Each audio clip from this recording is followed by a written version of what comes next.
streaming much lately. I am way behind. So, yeah. Let me just make sure this audio is working. Check. Looks like it. I'm going to have to make sure that the YouTube audio is getting through. Looks like it is. Let's see. The process of recording music. Maybe not. Let me make sure. Why this isn't working. Hold on. 1 second. I had kind of a catastrophic kind of crash that might keep stuff from going here. Requires audio to pass through quite a few devices between the instrument or voice and the final product heard by the listener. There are many places where things can go wrong, and the laws of physics means that everything we put the audio through... All right, looks like this is okay. All right, so this is it's a video from Fearn. Somebody sent me. I'm not sure which part they're talking about here.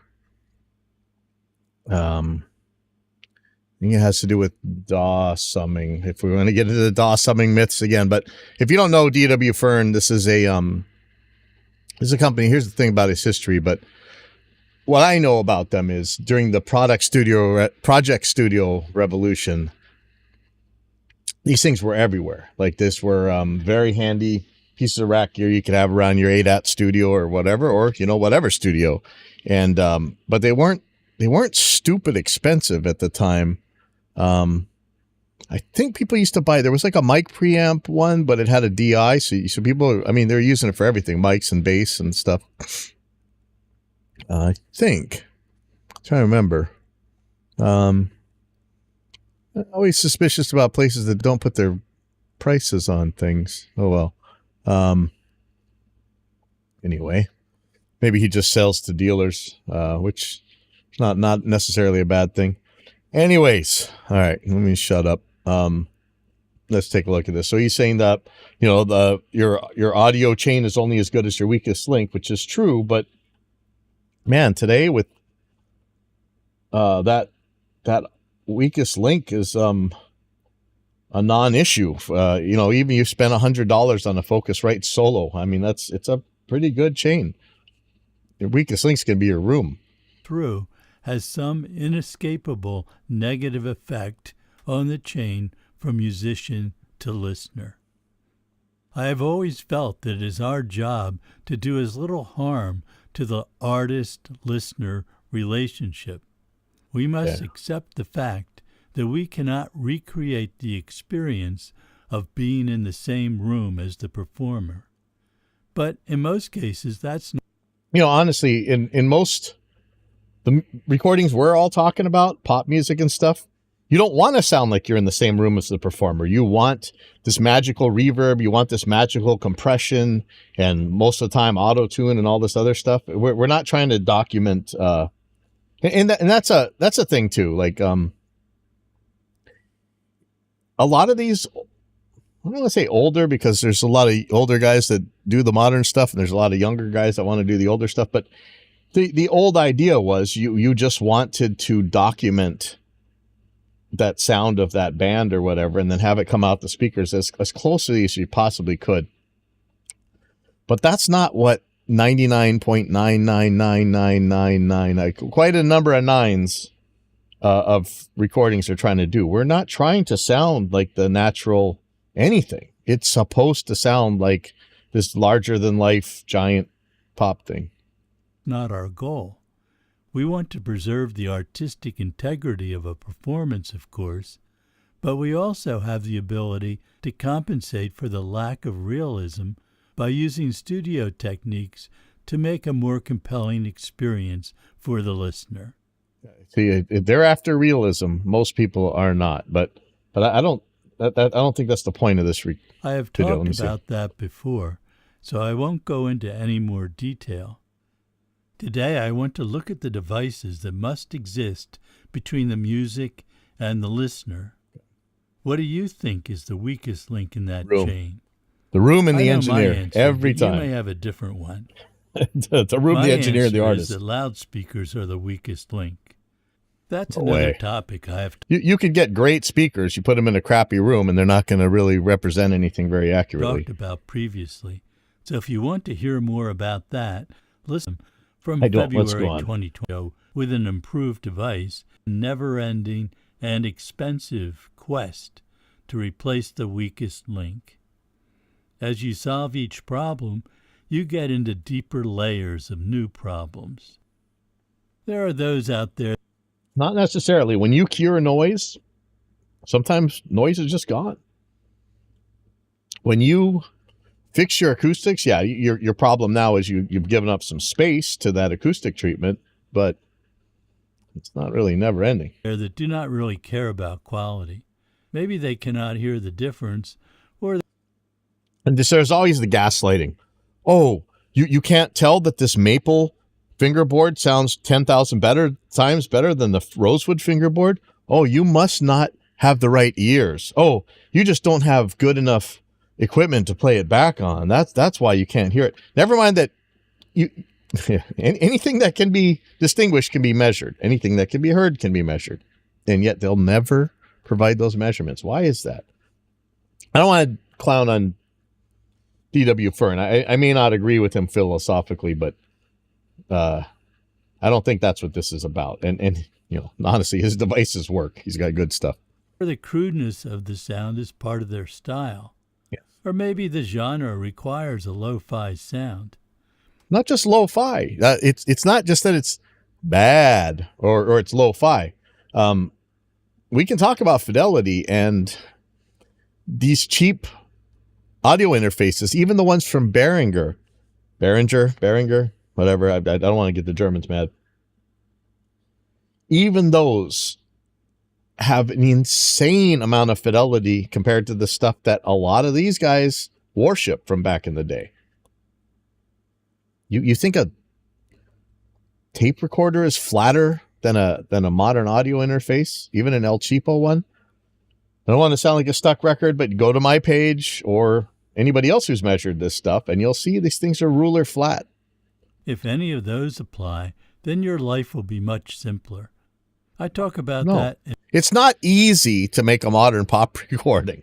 I'd say it's easier to document a band. I think that's insanely easy.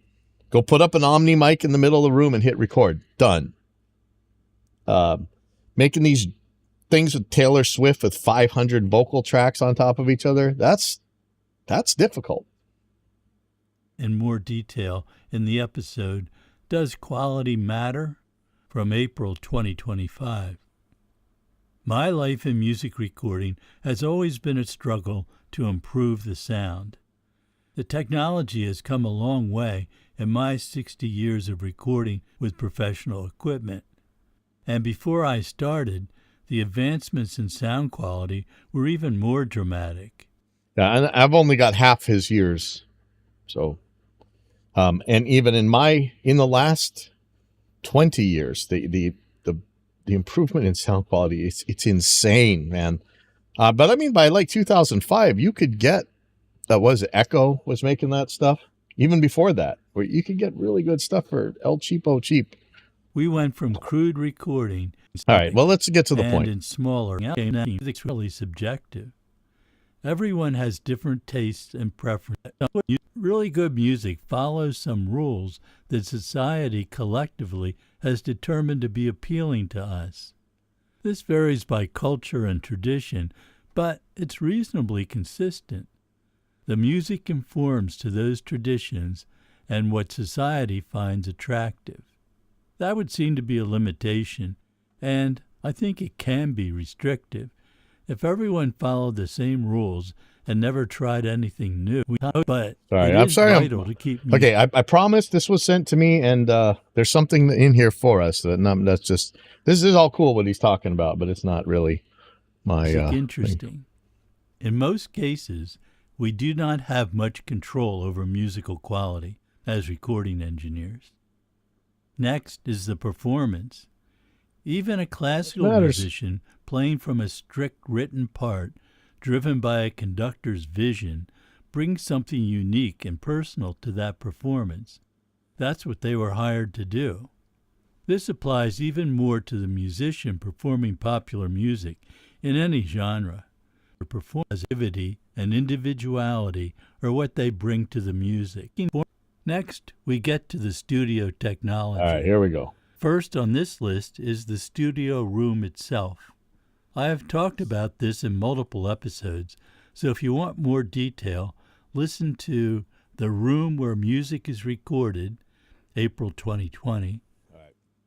And thankfully, on this very show, we've had Ethan Weiner on here. You want to talk about acoustics, you want to talk about rooms. I don't know that there's a more qualified person alive on this planet to talk to than Ethan Weiner. But there's others that are good. But acoustics, big deal, very big deal. I've been mixing in headphones a lot lately. That's a whole nother show. We'll deal with that later. But no, he's right. Acoustics, good. Recording in improvised spaces, May of 2020. Improving acoustical spaces, October 2023. Building a studio, May of 2025. This is actually interesting. I actually want to go to this guy's stuff and take a look at what he's got for it. I think D.W. Fearn used to present white paper. I think I've been to presentations by him before. This guy's no joke, but for some reason this was sent to me. So let's see what this is about. I'm not exactly sure. And Bleed Isn't Always a Bad Thing from July of 2025. A poor sounding room will affect the quality of the recording no matter what you do. Yes. Often you can use techniques to minimize the impact of a poor room sound, but it will always be there. Where you place instruments and voices in the room is another variable that affects the sound. And then we get to microphones. There is both an art. There's so much religious magic about microphones. I hope we don't get stuck on this because we just got to move through this to something that actually matters. But yeah, microphones are important. Art and science in choosing the best mic for a given sound. Mics all sound different, and even vintage mics of the same model often sound very different. Yes. Often vintage mics of the same model sound very different. So when somebody says, oh, it has to be an M49 from 19, blah, blah, blah, blah, blah. Today, how many times has that thing been recapped and retubed and, the capsule's been messed with? They're all different. It was like when they were trying to find the right LA2A for modeling, right? Everybody had a different LA2A they liked, and they all sounded different. So this whole, that's why I always say, what do you want it to sound like? Is it flat? Is it have a wide bandwidth? Is it distorted? Is it noisy? You measure these things and then tell me which one you want. The sound of a microphone deteriorates over time. So most mics. Does it deteriorate, or does it lose some high end and becomes a warm mic, right? This stuff, it's all so subjective. Will require maintenance throughout their lifetime. More on mic selection can be found in microphone equipment through audio cables. From a microphone has to get to the recording equipment through audio cables. Most cables are good enough and do not degrade the sound. I thought we were going to go out on some crazy magic cable tangent like that. I'm happy to talk about that, but it's not my expertise. But no, like anybody, like we've shown 1 billion times, go to the hardware store, get some lamp cord, and that will be as hi-fi as any speaker cable you can possibly buy, as long as it's thick enough for the length of the run and the amount of power that's going to go through it. And that's a simple equation you can go look up on the web. So let's not get into cable magic. I know especially guitar players believe in all this cable magic nonsense. Nor do they introduce noise into the recording. But cables and connectors can have problems. They can. Details on that but let's move on. Weak point, especially in mic circuits. Anyone who has ever used a patch bay knows that they often have problems. Intermittent connections, Yeah. setting matrix. That's why I am loving my new Hako, whatever, FX 88888DX something. I love this new soldering iron. So I can deal with stuff like that. Controlled by That wasn't a paid advertisement, but hey, Hako, whatever. If you want me to show your stuff, I'm happy to. And I'm very, very having a great time with this thing. software. The low-level microphone signal must be amplified to bring it up to the line Here we level go, mic needed preamp for magic. recording.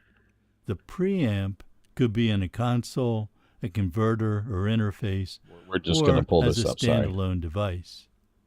I believe this is a critical component in the signal chain, which is why the first product I designed was a vacuum tube mic preamp.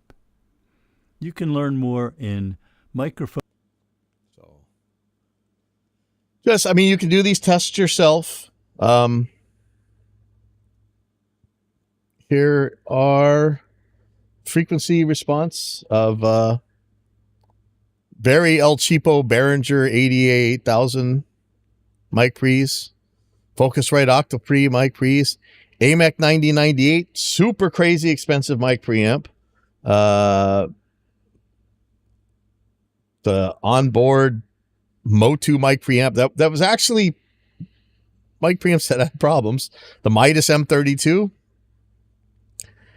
Look at this. They're flat.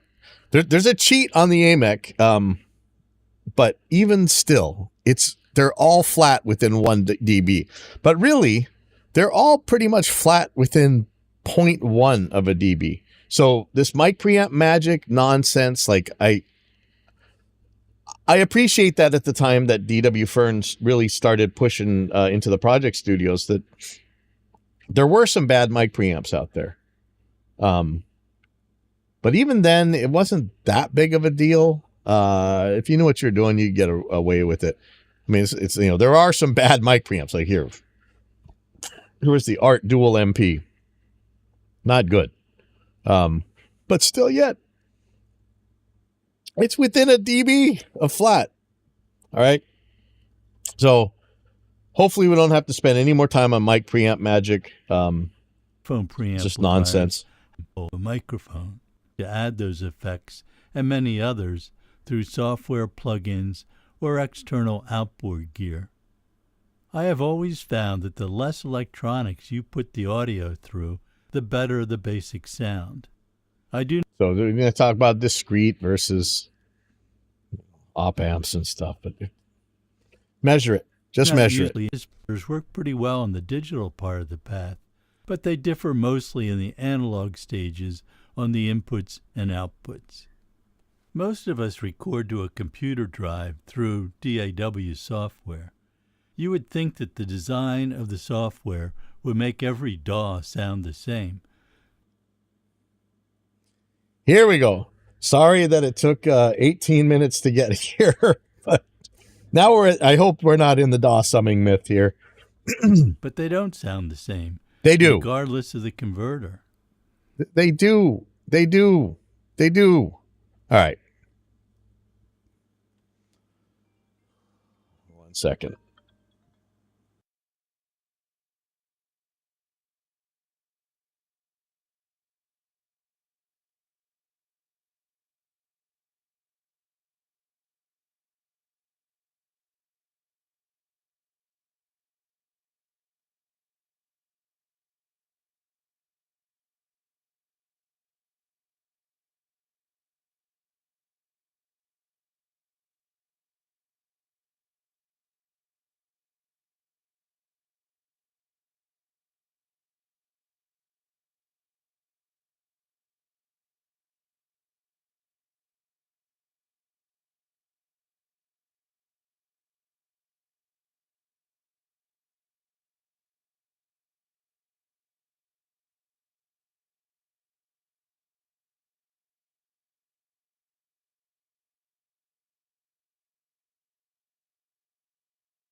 All right, sorry. Sorry.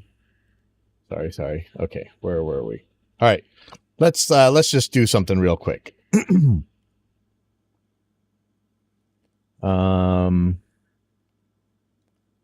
Let us just make a sine wave. How about that? Let's do a sine wave. I know it's annoying, isn't it? Yay!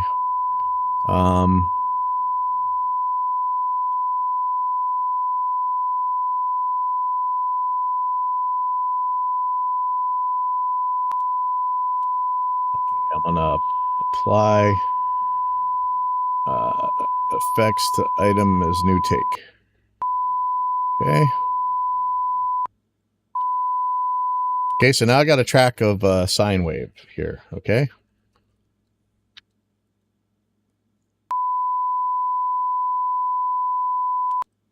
Now let's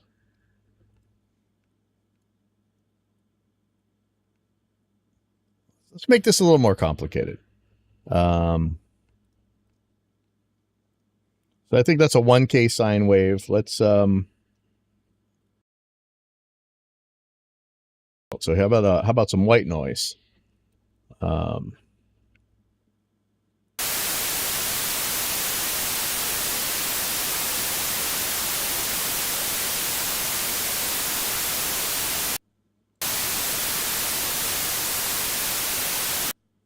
Okay. So now we got white noise, which is random as all get out. Random. And we have our sine wave. And we can play them together. Noisy sine wave, right?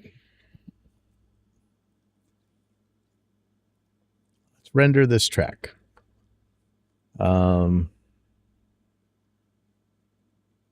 Let's call this render. That's fine. Let us not resample anything. We're going to keep it at the project sample rate. And not going to dither. Not going to do an MP3. No. We need a 24-bit wave. So we are going to... This is a 64-bit summing engine inside Reaper. I think it's 64-bit float. But we're gonna knock this down to a 60. We're gonna knock this down to a 24-bit wave. How about that? 24 bits, stereo, full speed offline. So the render at one times thing, we're gonna bust that one too, because we're gonna render this offline at full speed. Okay, let me hit render, and I'm gonna add it back to the project when I'm done. Okay. Blammo, done. So that wasn't in real time. That was full speed. So let's just check that we have a noisy sine wave. Okay. Now I'm going to flip the polarity of this track here. And you guys know what that means, right? If the sine wave's going this way and the other one's going that way, you get nothing on the output. Let's see what happens when I flip the polarity and I play it back with the original tracks. So here's the original tracks. Here is the rendered track, even though it's out of polarity. Let's play them together. Yeah. Are we, can you see this here? It's, well, here, let's put this on the, let's do the loudness meter here. How about that? Me Mouse Eye, how about that? I can never get enough of that. All right, let's look at you lean here.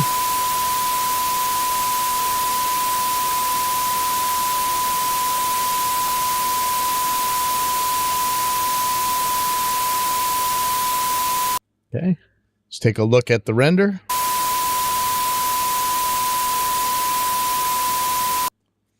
Let's play them both together with the original out of polarity.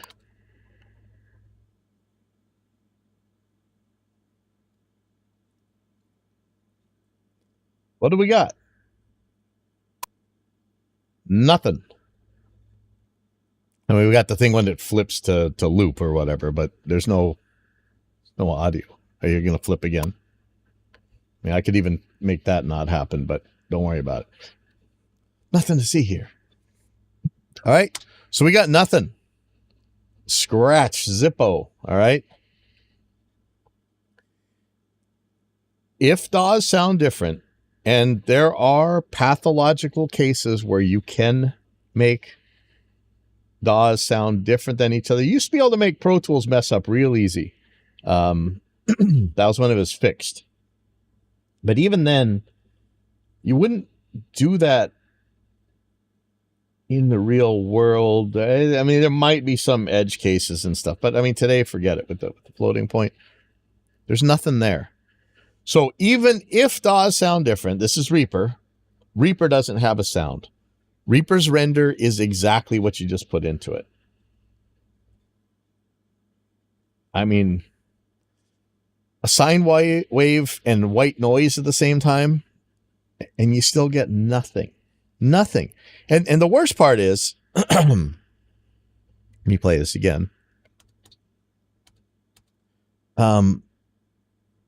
This is a 24-bit render that we're playing back. So we've lost,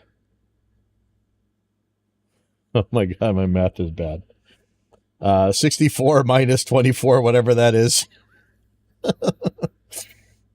We've lost 40 bits of resolution or whatever. And theoretically, that's 4 times 240, or is it 2400 dB of resolution? We've lost that much resolution, and it's still canceling. So no. Now, to be fair, we've actually done this test, and not just me, many people. And when you present the same input to it, any DAW that I know of right now, you get the same output. Different software designers prioritize different aspects of the internal workings of the DAW. That's true. That doesn't mean they sound different. What DAWs do, the summing engine, the all mythical, magical summing engine, it's just that. What do we mean by summing? Math. We're just adding. So 1 + 1 = 2. If your DAW doesn't make 1 + 1 = 2, it's broken. They don't sound different. It will affect the sound. Whether we mix through a console or in the box, the sound of the mixer or DAW can degrade the sound. No. What do you mean by degrade? That's a kind of a nebulous statement. What do you mean by degrade? Make it noisier, more distorted? Maybe you want that to do that. That's not a degrade. When we put a clean guitar through a distorted amp, is that degradation? Of course, this applies whether you do the mix yourself or send it to someone else who specializes in mixing. That's most of the chain that affects the audio quality on the recording side. But other equipment, not in the primary... All right, well, that's all I'm qualified to talk on, probably. And I have to get some stuff done today. But sorry, that was 30 minutes to get to just a very short demonstration. But yeah, he's wrong. The DAWs don't sound different. You may make different sounds come out because one DAW is easier to work in than another, or you might be able to do things in one DAW that you can't do in another. But the way they handle audio is, I'm not going to say they handle it the same. The way they sum it comes out with the same results. If it doesn't, your DAW is broken or you did something wrong. So this was dumb. But I do actually want to go see some of DW Fearn's acoustics videos or articles. I'm not a DW Fearn hater. I really his products have made my life easier in the late 90s often. But he's wrong about the DAW thing, at least the way he said it here. And I guess that's enough for this. I might be on mixing. I'm so far behind on mixers, and I need to get a bunch of stuff done. So I may